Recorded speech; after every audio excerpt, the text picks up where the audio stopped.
What is the status of the LA wildfires right now? It is something like never seen before. It's bad. Some of our premier neighborhoods went up in flames and looks like the apocalypse. The Pacific Coast Highway, Malibu, Santa Monica, right on the ocean. Like I said, why weren't helicopters scooping up seawater and dousing these beach homes? Multi-million-dollar extravagant. They'll never be the same. What I predict is, yes, in fact, that will be a flash crash for those areas. Those are pennies on the dollar lots now. But even if some speculator comes in and grabs it and thinks they're just going to toss up some spectacular beach home, it's going to be, they're playing with fire. How am I going to show a house that's next to another burnt down lot? They're going to sit empty for a long time. People are pissed. Scott Walters, my friend, welcome back to the show. Thanks for having me, Todd. Always a privilege to be with you, and thanks for having me on. Now, you have a real estate channel as well, and it's interesting because it's over the years, you and I, last several years, have podcasted many times together, and yeah, everyone likes to hear your perspective, and I know we've published your channel links below, and so everybody can cruise over to Scott's channel and show us some love, subscribe to him, and watch what he's doing in California. But tell everyone, I mean, obviously I know who you are, but tell everyone, how you're serving the real estate space right now and what areas in California you cover. Sure, no problem. So, yeah, I'm based here in Southern California, but I service the whole nation in terms of real estate needs. And like you said, my real estate channel is among my top 1% of real estate channels on YouTube. Not as big as yours. Yours has done phenomenal. I'm about 55,000 subscribers, but I absolutely I'm all things real estate. I own and operate real estate. I lived through the 2000 financial crisis, even suffered a little of its blowback. And I always say, unless you've lived through a boom bust cycle as a bill paying adult and suffered a little of its blowback, you don't have the firsthand knowledge that maybe others do. And while I had heard about recessions prior to living through that one, I'd never lived through one as a bill paying adult. So this one had my full and undivided attention, because anytime the market exhibits bubble behavior, it's going to come with some level of crash risk. And so my job is to protect my clients the best of my ability. So that's what I do, not only here in Southern California, where I own and operate real estate, and do a lot of sales, of course, but now nationally. Nationally, I'm taking care of people, and there's just a lot of basic fundamentals. It doesn't take a rocket scientist, I always say, to win in real estate, even today, tomorrow, next week, next year, in any market. There's certain things that we can do to protect clients. And so that's my main objective now. I'm born and raised here in Southern California, like I said, but I'm enjoying serving the entire nation. And if I had the ability potentially worldwide, I would probably try to help other markets. But here, of course, my specialty is in America, so I try to stay in my lane the best of my ability. Well, let's talk a little bit with you being born and raised in Southern California. I'd like to talk about the wildfires for a minute.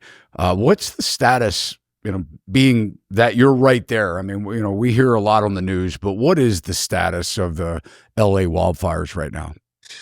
Well, I mean, that's a loaded question, Todd. I mean, it is something like never seen before, and it's bad. Let's just say that. I mean, it is not good for sure, obviously, by any stretch of the imagination. But some of our, premier neighborhoods went up in flames and looks like the apocalypse. And I think because of the crisis and a lot of the division that's occurred in the nation on many levels, whether they're social, economical, or political. I think our social structure has been compromised, and we're seeing, of course, there's a saying, don't let any good crisis go to waste. And a lot of opportunists coming in now, price gouging, stealing. I mean, there's just all kinds of, I was just listening to the radio last night on my way back from San Diego to where I live, to a news program. And the amount of commercials now that are just geared towards this crisis, whether it's if you want to sell for, get cash now for your lot, and just contractors gearing up to try to swoop in and get this work. I mean, it's almost predatory, some of the things that I'm seeing going on, but it's so multi-layered because I mean the amount of chemicals released from the toxins from these homes, a lot of batteries from electric cars, solar panels, a lot of emissions that I drove through Los Angeles on my way to San Diego, and the air quality is scary. Like I was like, I don't even know if I really want to be driving through there. So I can't imagine being exposed to that on a daily basis. But it is really multi-layered in terms of the things that's going on with the fires here in California. And I believe, this, it also, in my opinion, Todd, and this because we've talked extensively many times, everything revolves around the U.S. housing market. If we lose the U.S. housing market, we will be thrusted into another deep cycle recession. The housing market is the backbone of our economy. It's the biggest asset class on planet Earth. It's a monster. So, we have to be careful with Los Angeles. There's a lot of red tape with the real estate bubble doing what it did. Insurance companies were already bailing out. They couldn't afford to insure these homes anymore. And this is going to have a trickle down effect throughout the entire country. There is so many things that we got to keep our thumb on the pulse of right now in terms of the housing market. But there's a lot of headlines that are going to divert our attention, I believe, in other areas. But Los Angeles is, second biggest economy, third biggest economy in the world.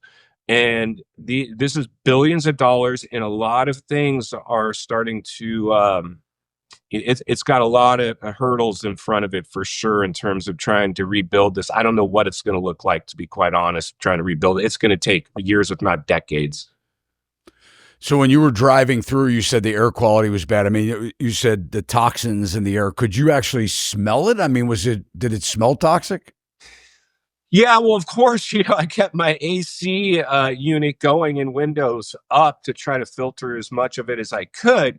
But yeah, I mean, even, Los Angeles and any big city like it already has potential smog issues. And, if the air, the winds aren't blowing properly, this smog can sit in that basin, and it's already toxic to start with.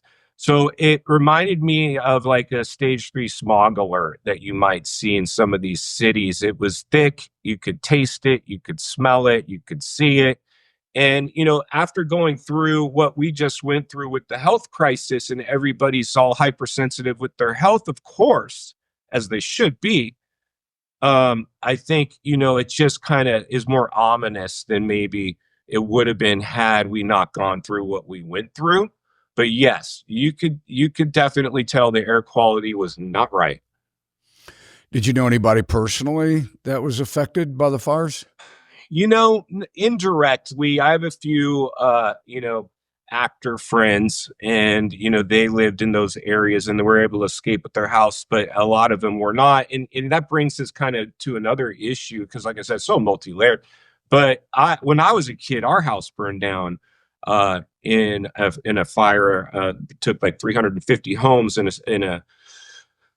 a small city where I live. And I remember watching our home disappear, and then, trying to regroup after that, and how it displaced us. And it's something I'll never forget. And I'm sure there was some post-traumatic stress disorder that was attached to that. How could there not be? So, a lot of people are going to have, I listened to interviews. I mean, people are really having a hard time understanding what they just went through. It's basically having your life hijacked from you, everything that you hold. I mean, we talk about this in real estate. I talk about it all the time.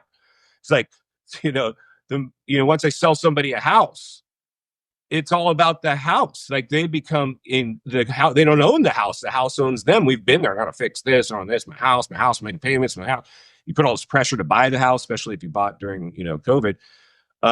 Because there is so much demand. But so, yeah, I mean, it's really hard for a lot of these homeowners. And I've talked to a few friends that, yeah, their neighbors are gone, and it's kind of sucks because the fire department was able to save, a house or two, but you're now living in a war zone. You're almost better off had your house gone too, at least if it had insurance. because you're going to have fire damage. It's going to be unlivable for years. And even if it is, you're not going to want to live in it because you're going to have open, empty lots as your neighbor for years as a reminder of what happened. Yeah, and like you said, I mean, just breathing the toxins as well as you're going through your stuff. It's terrible. How old were you when you had your house fire? Oh boy, I was about the summer before sixth grade. I was sitting on Mm. the roof watching this fire across the canyon, and me and my buddy, and then all of a sudden lit ashes and embers started falling in the yard. And next thing you know, we're watching it roar up the back canyon and barely getting out with our lives, looking back, seeing the house just go up like a Roman candle. And everything changed for me overnight. You know, Scott, it's nice to be able to talk to someone that actually lives there and has gone through this because, we hear a lot of theories on the news. And for us, for me, for example, I mean, I'm on the opposite coast as you. We're far away. And, so I know there's a lot of propaganda that, that comes with big stories like this.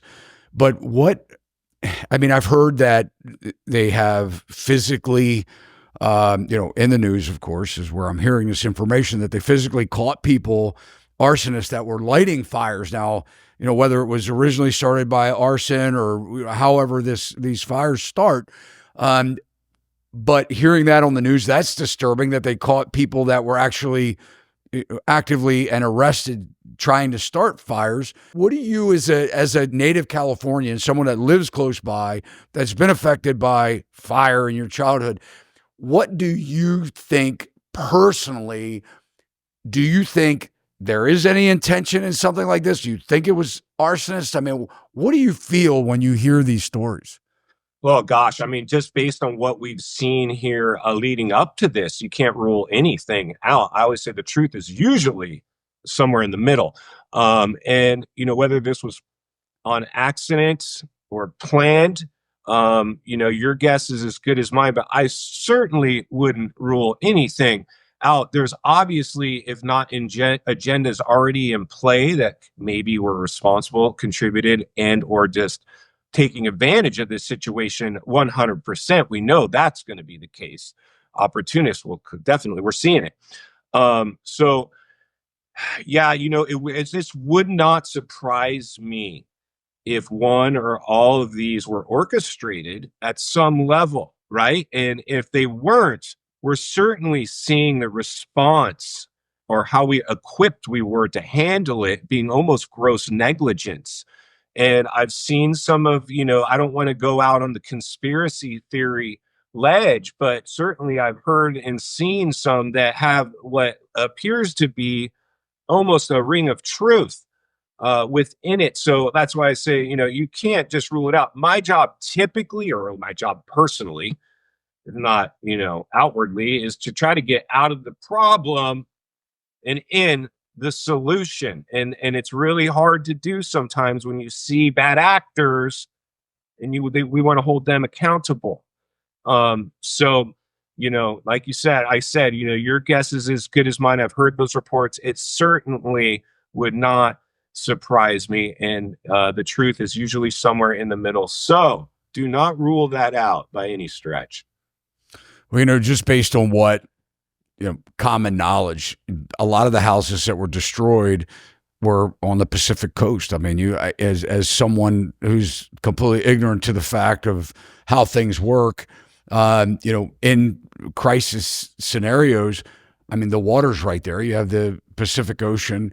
Are you in belief that the hydrants were dry? I mean, we hear reports where the hydrants were dry and that they've sort of defunded the fire department by cutting budgets. I mean, is this true? Shameful, isn't it? Shameful, absolutely shocking and shameful, actually. But yeah, I believe it to be true. I believe that absolutely 100% those hydrants were in fact dry. In fact, when our house burned down as a kid, I remember we turned on our hose to try to get the house wet and water down the roof. And the water pressure was wasn't even barely there, just because everybody else trying to do the same thing. So I mean, these were multiple fires. And we know a lot of our reservoirs were, or at least a reservoir, if not others, were empty, and dams were not functioning the way they were supposed to for environmental reasons. And so, I mean, this was a disaster. A lot of people are like, wow, like how could this even happen? So yeah, I believe those hydrants were in fact dry, and if they weren't, they were going to be so depleted anyway. It was going to be hard to get full pressure out of them because of the amount of firefighters. And like you said, that was another just elephant in the room in terms of our fire department had been depleted to start with. It had become a reality TV show for leadership to grandstand around in front of the cameras and glad hand each other. And it's we all make mistakes. Own it. Just own it. Don't divert it. Don't deny it. Don't just own it. It was a mistake. And some people are stepping down, and sometimes that's what it takes. Like if I mess up bad enough, you know what? It's my obligation or duty to either admit I made a mistake and or B, step out down from my position. That's my thoughts on that. Yeah. I want to pull up briefly because I want to dive into the California housing market and what you're seeing. But I do want to pull up this article that was just published on the Santa Barbara Independent.com. It says that as LA fires destroy homes, and this is a new article, as LA fires destroy homes, California's housing crisis is about to get worse. And what the article really is going on to talk about is the wildfires sweeping through LA and that the communities have been destroyed and at least 10,000 homes so far. Just hard to believe. Like you said, Armageddon almost. The article says that California should be building about 180,000 units each year, and that the permit growth has been declining over several years. And this is the exact opposite of what your governor had really used in his campaign trail, because Newsom was saying, that in his campaign that as governor, I will lead the efforts to develop 3.5 million new housing units we need by 2025. Well, we're here because our solutions must be as bold as the problem is big. Any thoughts on that? You like your governor? Well, I'll tell you what, it's almost like the prior, here we are, we've just day one with the new president. And I really feel like, we needed a change in leadership. And, I think that's the case with California. Could I do a better job than Newsom? I don't know. I'd like to think so. I certainly don't really like a lot of what I'm seeing from him on many levels, right? And I don't know. I think he's too much of a politician. In the past, we've had some great governors, kind of like, and I hate to say it, but I'll say it anyway, kind of like Trump, that wasn't really a politician. He was a businessman. So we had some other celebrities, whether it was Schwarzenegger was our governor, and he was even, I believe, a Democrat. But I just think Newsom, it's hard to trust him right now. It's really, and I think that's the challenge we had, whether what side of the aisle you were on with our prior, our prior presidency. Is the same thing's kind of happening. He's getting lumped into that kind of pool. And so, yeah, I just, I know, and I know both. And personally, it's not a housing shortage we're dealing with. It's an affordability crisis. And they'll admit as much as that. You can build houses till the cows come home. Until we solve the affordability crisis, it's just going to put a Band-Aid on a shotgun blast, in my opinion. Because the reason is when you have what we had, which was basically artificial growth. It was no organic growth. It was all crisis driven by pouring stimulus into the economy, dropping interest rates, stifling inventory lockdowns, and then making agents real essential workers. That's in fact how the housing market got euphoric. Point blank. So with that being said, that's where we're at. Do you think that he knew that he couldn't produce 3.5 million houses by 2025, extra houses. I mean, would these have been, and everything you said, I believe 100%, Scott. I mean, you and I watched it unfold. I mean, we've been predicting the downturn since 22.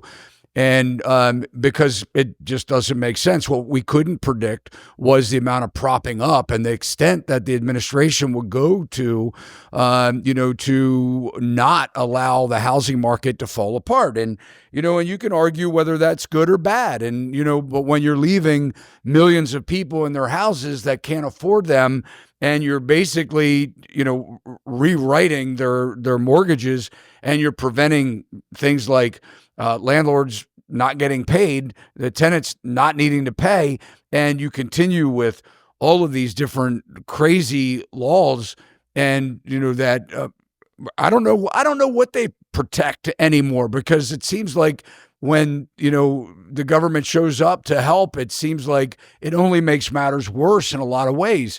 And I think you're right. I think that was one of the big reasons why, no matter what side of the aisle you were on, the nation called for something different. But when you look at, you're right. I mean, when you're adding and stimulating, and no one knew what was going to happen in the pandemic. I mean, the beginning of the pandemic, everybody was freaked out. At least, we had never gone through in our lifetime anything like this. But when they're over stimulus and overreaction, which we now can look back with the artificially suppressed interest rates, letting people get 2.75% mortgages allowed the asset prices to just run high. But you and I both know that in order to service the housing needs of the American people, there has to be more affordability. And I don't mean government subsidized homes.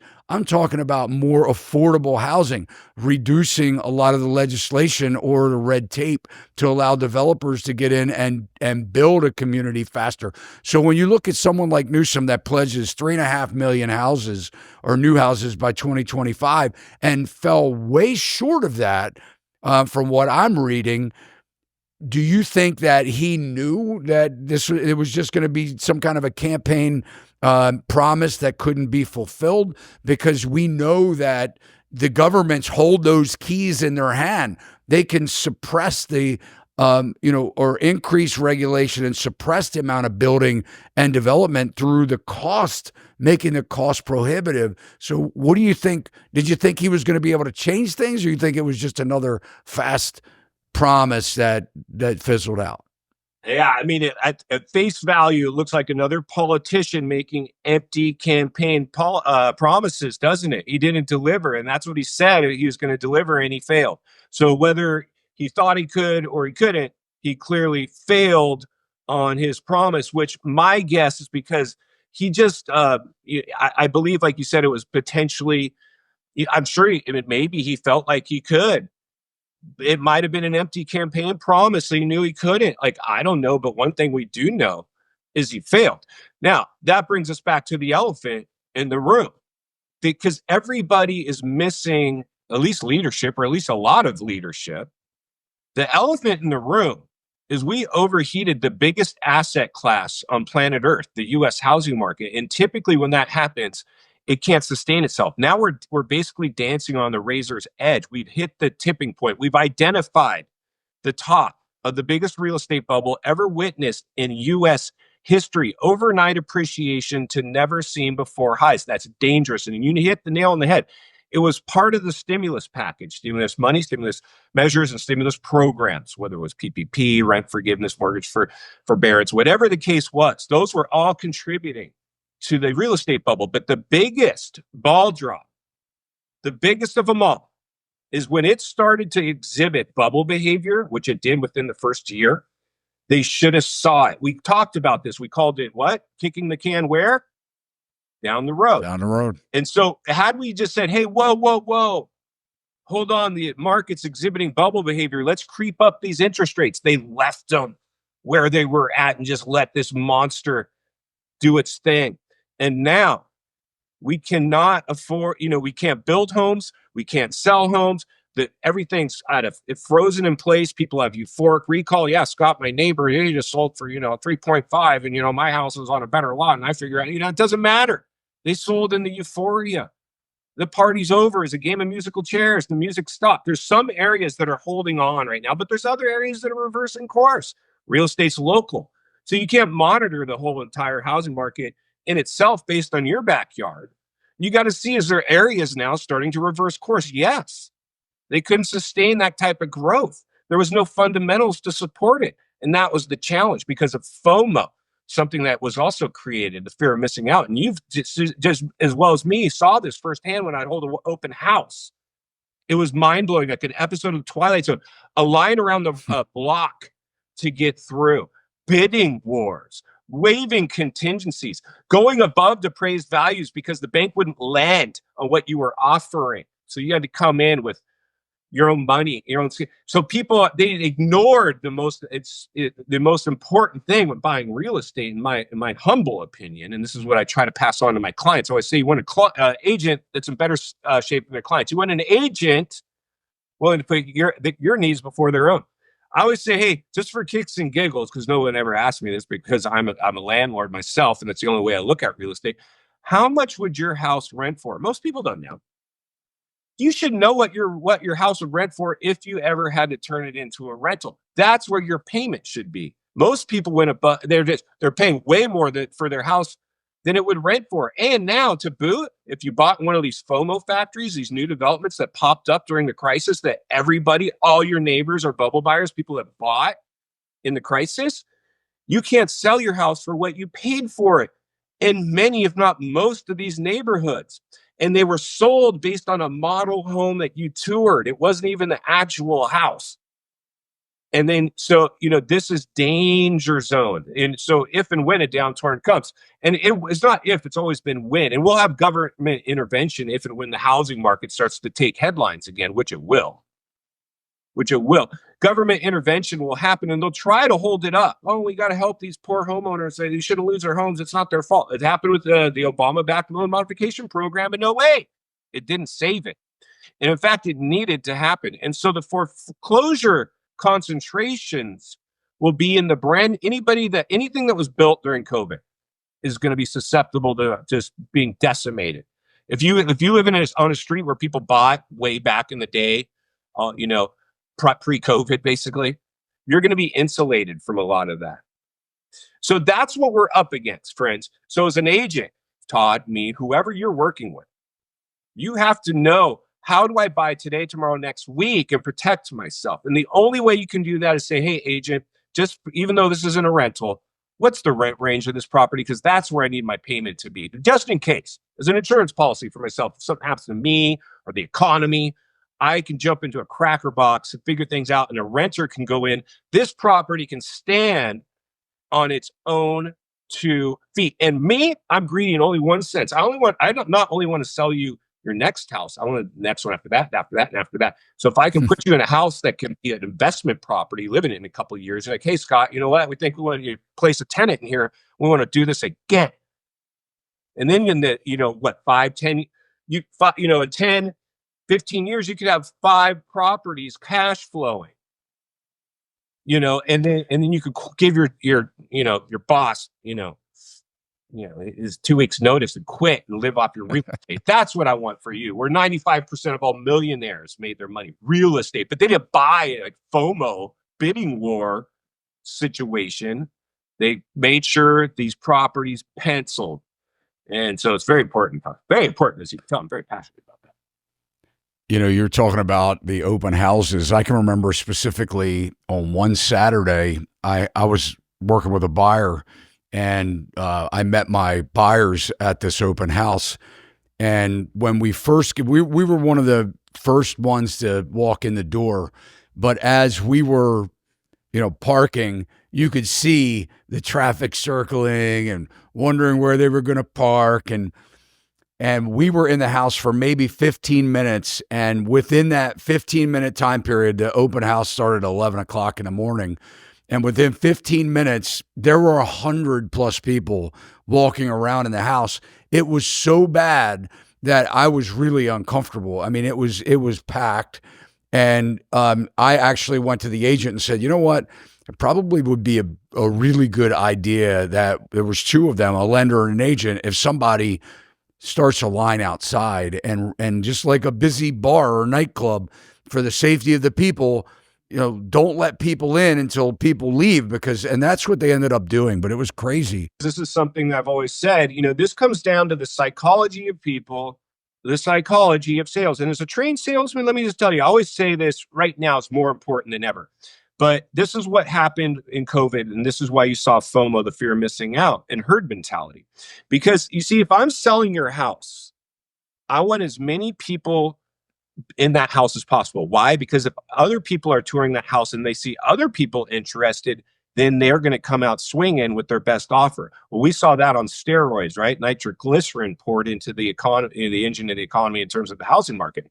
So even today, what I always say, whether if I'm coming to market with your property, what I typically say to you, depending on how you show, of course, if you're show ready and so perfect, maybe I can come on a little different than if you're tenant occupied and they're pissed I'm there and it shows horribly. Of course, that's going to be two different price points. We got a price, but my job is to get you sold. To you, it's my house and I love it, Scott, and it's special. I get it. But to me, it's like, how do I get you sold? And so what I usually, especially now, because it's becoming crickets out there in a lot of neighborhoods, just getting anybody over to the house, much less write an offer. And if I tour somebody through the house and it's crickets and the agent's overselling the house, you're like, whoa, thumbs up. Like, yeah, we're out, and then, so what I always say, find out who your competition is and beat them, because I got to get everybody over to this house that's even still out there shopping in this price range. How am I going to do that if you come on the market along with everybody else at the top? We got to soften just a hair and get everybody over there, because as soon as you see somebody else, it creates urgency. But we saw that completely manufactured, exposed, manipulated, sugar-coated. Rainbows, unicorns were happening. And like you said, I walked into open houses where these agents thought they were high and mighty. House is special. Oh yeah, no, it's just going to go for way over. Like they had an attitude like they were somehow responsible for this. When I had open houses and I saw this happen, I was super cool about it. Like, hey folks, I'm so sorry, man. Like, and I saw people how just they were just dejected. They'd walk in and just see the circus, and they'd walk straight by out. Other ones would stand for an hour, it seemed like, waiting to talk to me, to try to impress upon me at any level. And I just didn't like that. And I certainly wasn't going to let it go to my head and start grandstanding on social media. Look at me. I just recorded the highest recorded sale ever for the neighborhood for my clients. No, you didn't record anything. COVID did that for you, but you're taking the credit. Really, that's why I turned on this camera and started whistleblowing this thing on many levels, because I love real estate, but I love people even more. And I don't like it when I see people grandstand, because I used to be that jerk. I was a shark once. I could do that with the best of them. I could sell an ice cream to an Eskimo. And it just bothered me what I saw. And basically because of '08, when I suffered that blowback, and I was like, like I got out of that thing pretty clean compared to others, but I left a bad taste in my mouth. And I'm like, this is exhibiting bubble behavior. And you nailed it on the head, Todd. The reality is this, is that, the market was artificially suppressed, and we kicked the can too far down the road. We can overheat many asset classes, but you cannot overheat the U.S. housing market, because you're playing with fire. Now, this thing's in a lot of people's rearview mirror potentially right now. We're talking before the show started, how we see people less engaged with the housing market because they're either waiting for the crash and they think it's never going to come, or there's some polarizing headline, the fires or the election or something else is diverting their attention. Don't let this thing get too far in your rearview mirror, because the chickens will come to roost eventually.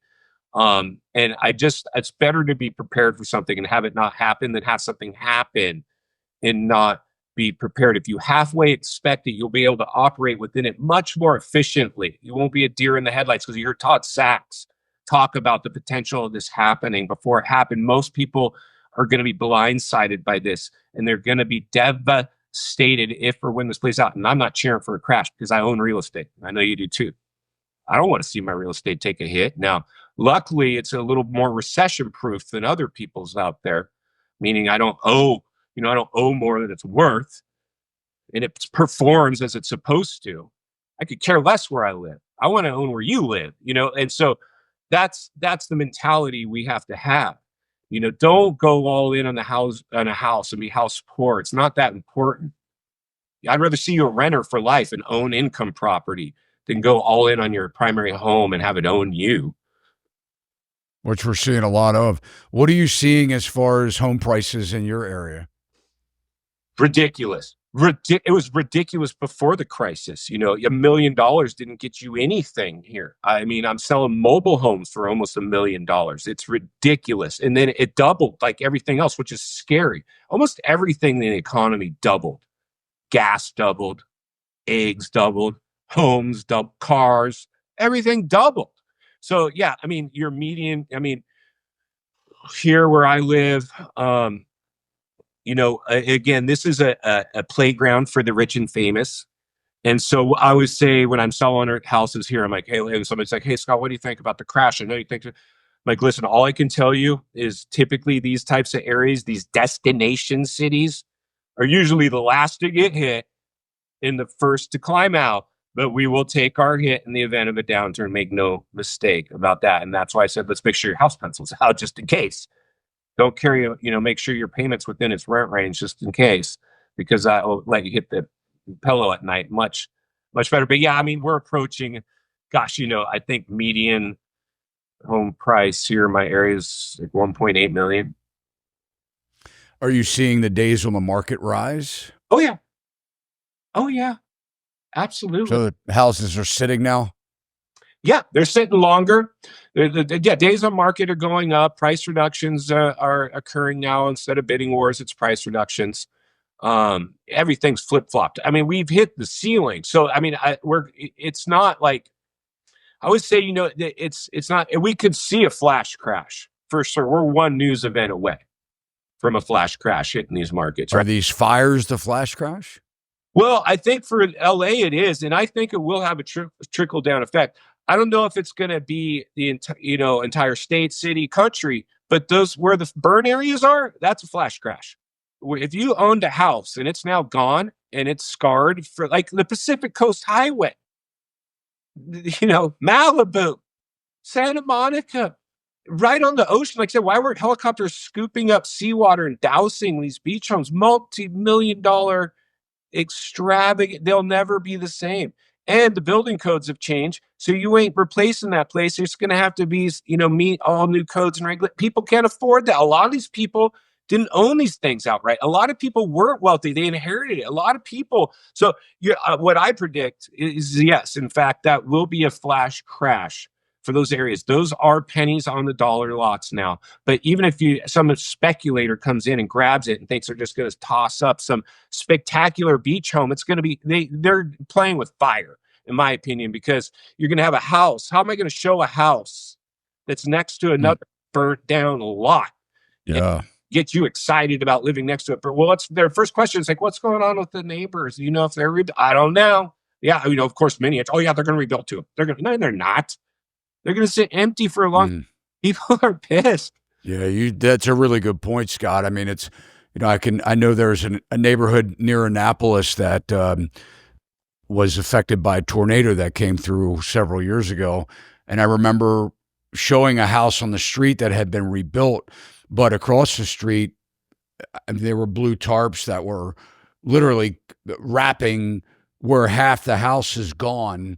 And same thing. It's like, how long do I have to drive past this blue tarp or this street of every other house still destroyed a couple years after the tornado went through? How long do I have to look at that? And what does that tell you about the potential? You start thinking, am I in that tornado alley?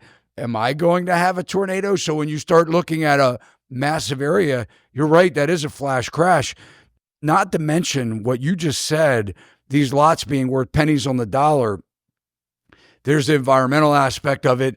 You're in a state that is, probably has more environmental fees and protections than any other state in the country, I would venture to say. But when you look at the lot itself, a lot of people think they're just going to come in there, they're going to rebuild, but the cost to do so, the expense of redeveloping, the cleanup costs.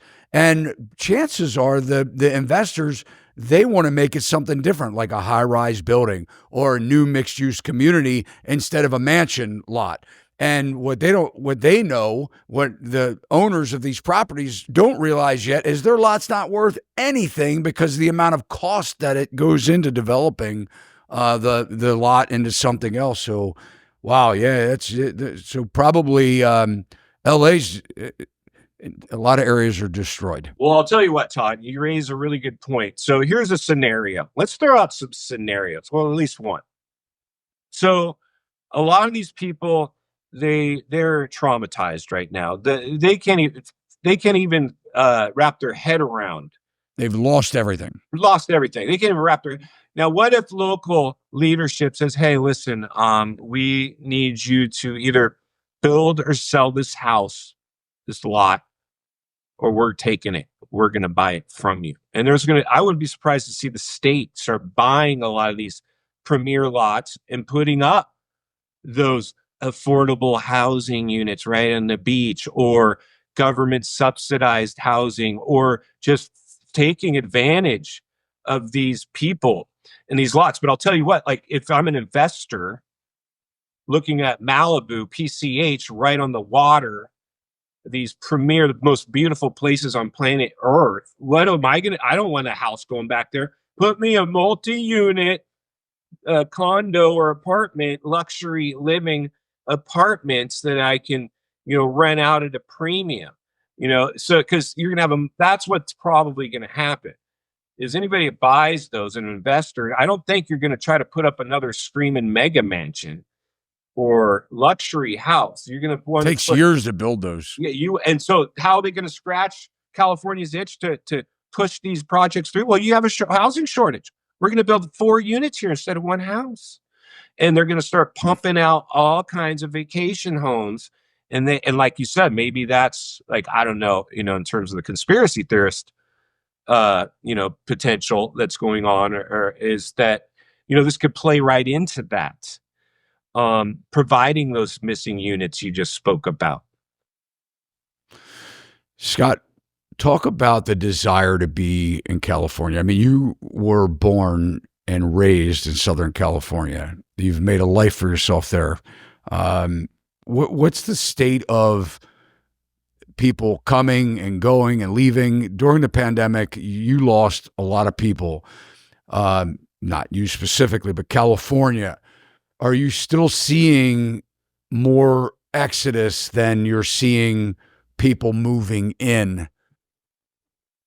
Yes. So California has been the number one. We're breaking all the wrong records, folks, over here in California. We are bleeding residents more than any other state by a landslide. And of course, during COVID, it was definitely poured gasoline on that fire. But yeah, this is another example. People are just over it.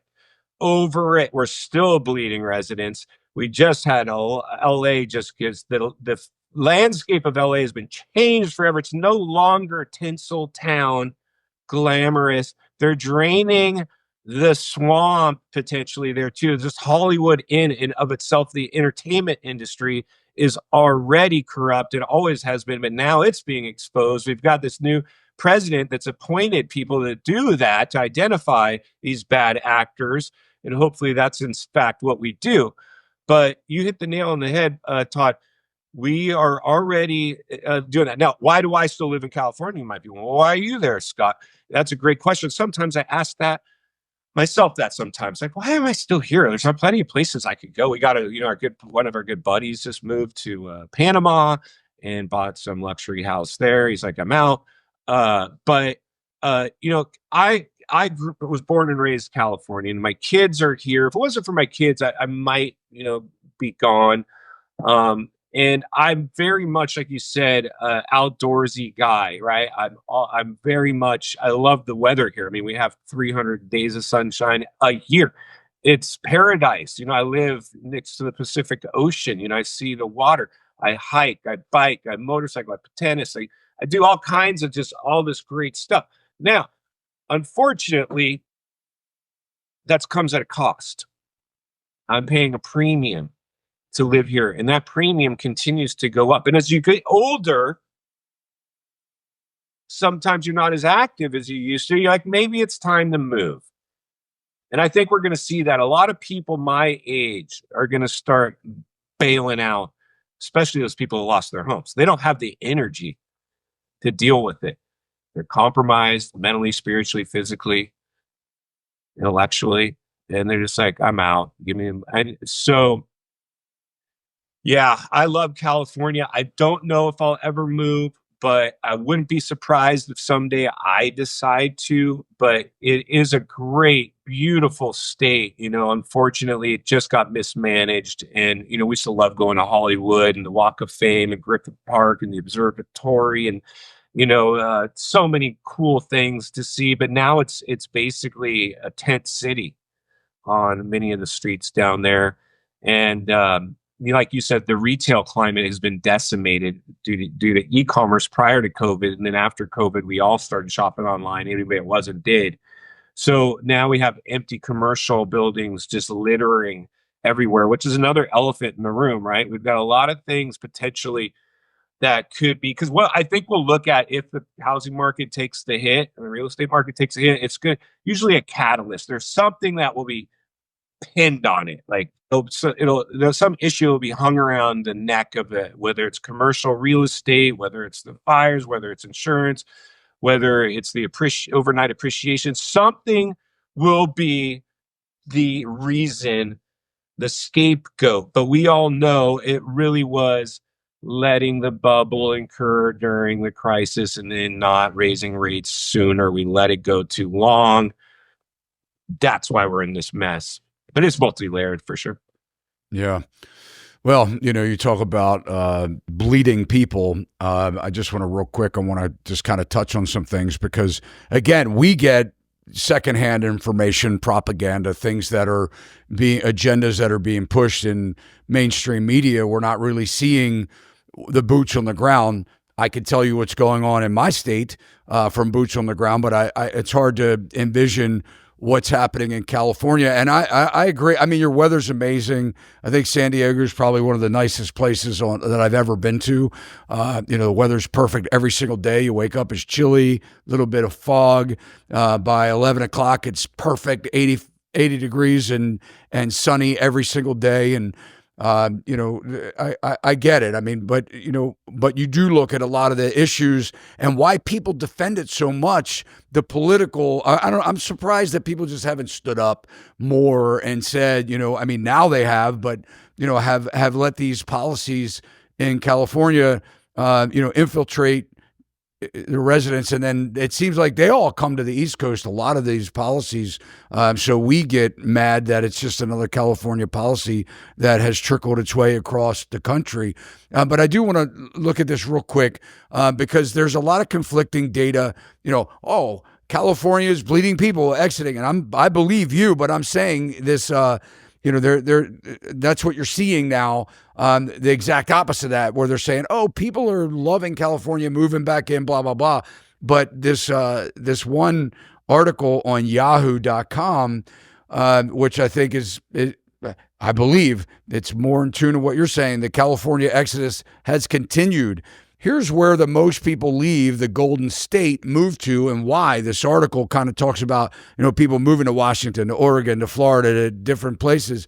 But the census data released on October 17th indicates that more than 690,100 people left California for another state between 22 and 23. And a lot of that, I think, was spearheaded because of the pandemic, while just over 422 coming in. But, this article is in October, but here we are 3 months later, and your Fox KTVU.com news. Let's play this clip real quick. I just want you to hear this. You probably heard it, but just a refresher. The U.S. Census Bureau reports that in the year between July of 2022 and 23, San Francisco stopped bleeding residents. While San Francisco's gain was just a 1,200 resident increase, 100 move-ins a month, it's a hopeful sign. According to the Public Policy Institute of California, the pandemic allowed a lot of people to leave. And part of what was drawing people out of San Francisco was the ability to work remotely and to live someplace cheaper. On top of that, the pandemic killed many San Franciscans, and the city's lower birth rate did not replace all of them. But now, the requirement for many to work back in the office a few days a week brought some people back. Another factor, the explosion of artificial intelligence. Now, Scott, I just want to talk for a second. Because this article, this news reporting seems like complete bullshit to me. And what I mean by that is the fact that I've been to San Francisco. You have more people living on the streets, more drug issues in San Francisco, more looting and kind of, people getting stuck up on the streets. That's why people left San Francisco. Am I right? Oh, absolutely. You're right. And so a lot of people were able to go remote. So they're like, why should I pay this much money to live in a city that's an open air drug market and I got to step over hypodermic needles and feces? I mean, even on my best day, I don't want to deal with that. And so now, because when lockdowns ended, and then I think some of these quiet firings in terms of, hey, come back to the office a couple times a week, and it was a way to kind of get people to quiet quit. But a lot of people came back because they were forced to. They may even want to. Their high paying, Silicon Valley job maybe dictated that. So we got a lot of shaking out to do. I always say the dust is going to settle. We got to let the dust settle. We got a lot to shake out here. So it's really hard. We got to read between the lines, look between the cracks. Like how many of these people move back because like, oh, I want to go, I want to move to San Francisco, or how many people are like forced back because their job depended on it, But like you said, because of the state of not only all our 100 big metros are suffering similar situations as Frisco. Frisco is just one of our crown jewel cities. So of course it's been placed under the microscope and grabbed some headlines. But the big retailers are out of there, the smash and grabs, the open air. And now we're hopefully going to let law enforcement start doing their job again, but you're not going to do cleanup on aisle 3 in this mess overnight. It's going to take years, and we're going to have a lot of people with pushback. You can't do that to these people. So that's, and like you said, I call a little bit of BS too. We got to read between the lines, look between the cracks. Are they really coming back? Because they're like, I want to come to San Francisco. Or are they getting forced back? So, Scott, when you and I, and just kind of wrapping up here, we started talking about the housing market crash in about 2022. Both of us, we have recordings of us doing it. We saw the writing on the wall. We watched the peak happen. We do know that there has been a lot of price declines since the beginning of 2022, especially since the interest rates haven't really been beneficial to support the asset prices, the housing prices, where they were allowed to escalate to. We did see where a lot of our predictions were slowed down because of the stimulus and the moratoriums and the loan modifications, allowing probably millions of people at this point to stay in their home without paying their mortgage payment. And we're starting to see foreclosures rise, short sales happen, which means that short sale is, for those that don't know, when someone is forced to sell a house for less than what they owe the bank, and they don't have the money to bring to the table, and the bank has to consider taking less. What is your thought moving forward? You still see this massive 2008 type of housing crisis on the horizon? Well, that's the $1 million question, Todd. Absolutely, 100%. And, like we talked about, this is I remember when I first started reporting on this, hey, everybody, I'm just a licensed realtor. What I'm seeing is a little bit concerning. And then, a lot of other agents were like, no, but this time is different. I heard that a lot. This time is different. The last crash was due to loose lending and then this and that. It doesn't matter. The realities are, anytime you overheat the biggest asset class on planet Earth, the U.S. housing market, and it exhibits bubble behavior, you have to put some percentage of likelihood there's crash risk. So if you're I know people are like, no, 0% crash risk here, nothing to see. Well, of course you have a vested interest? Do you work in the industry? So, you got to be careful where you're getting your information. Now, it's very simple, friends. It is very, very simple. There's 3 levels of an economic downturn: correction, recession, depression. That's it.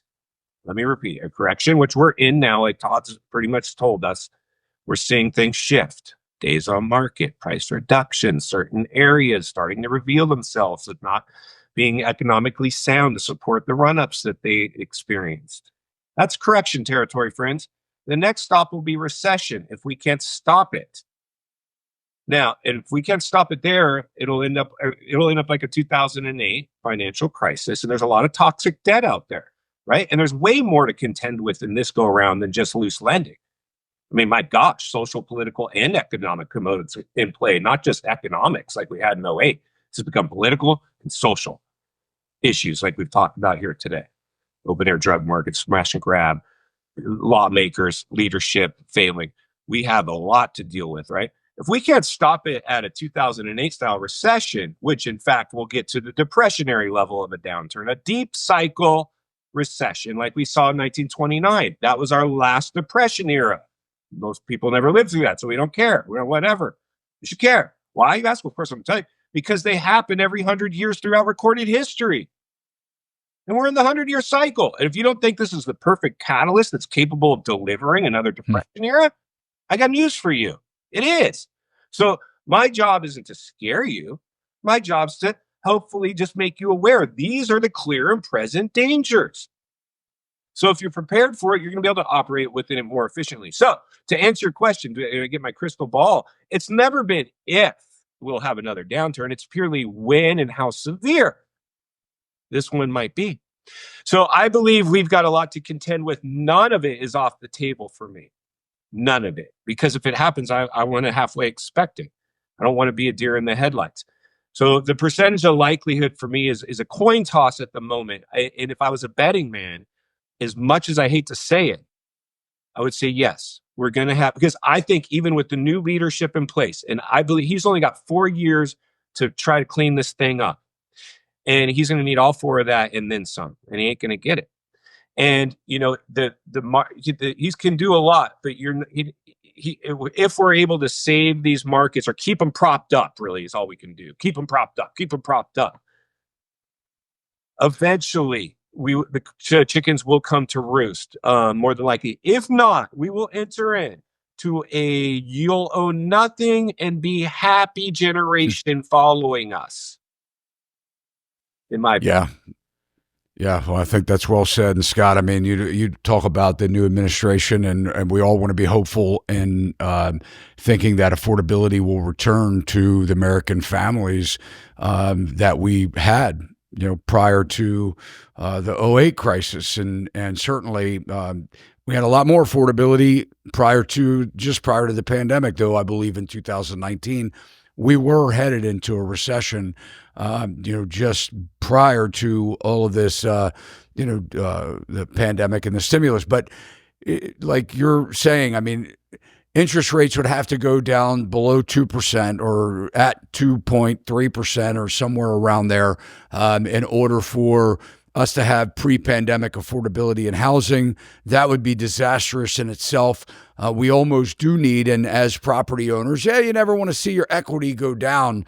But I think that if you hang on to it for long enough, and real estate is a long game, it will eventually go back up again. But we need correction for people to have home ownership, or like you said, we will be forced to be renters. And that does nothing for the stability of the American people. We want to lay down roots. We don't want a landlord coming in telling us that our rent has gone up, or worse yet, you have to get out because I'm selling my house. When you have your kids in school and you're rooted in a community, you want ownership. But this has taught us a lot, because the FOMO that you've referred to, the exuberance that was displayed amongst most of our young people, first-time home buyers, not just young people, but let's just say first-time home buyers, they have learned a valuable lesson that hopefully will last years to come, that real estate is not a short game, it's a long game, and a lot of these buyers have never lived in a house longer than 1 or 2 years, and now they're seeing that they're stuck in areas that they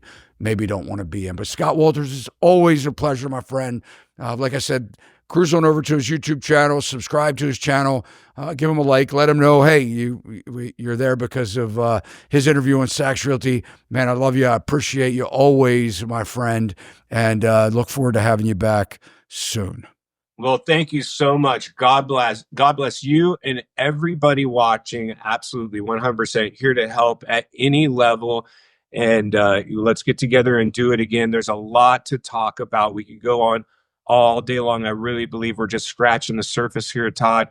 But, it's been my honor and privilege to protect as many people as possible.